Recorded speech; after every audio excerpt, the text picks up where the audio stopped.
Hai, kali ini saya akan membagikan cara membuat efek estetik di Kinemaster. Pertama, siapkan footage-nya.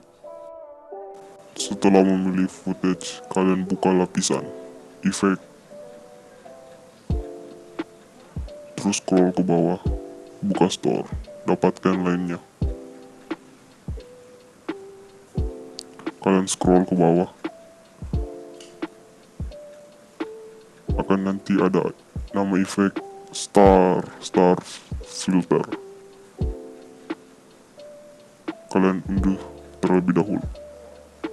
Setelah kalian unduh, kalian buka filternya. Kalian atur. Setelah itu, kalian buka pengaturan. Di sini kalian bisa mengatur cahaya, kecepatan, besar bintangnya, dan lain-lain.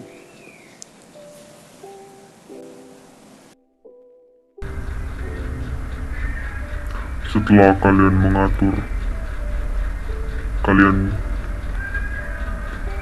panjangin efeknya. Terus kalian klik footage-nya, kalian buka filter warna. Terus di sini kalian bisa sesuaikan dengan warna efek estetik.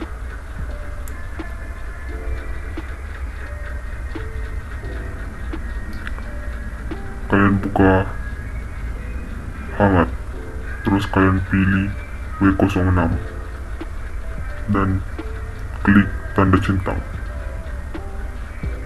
dan hasilnya seperti ini kurang lebih.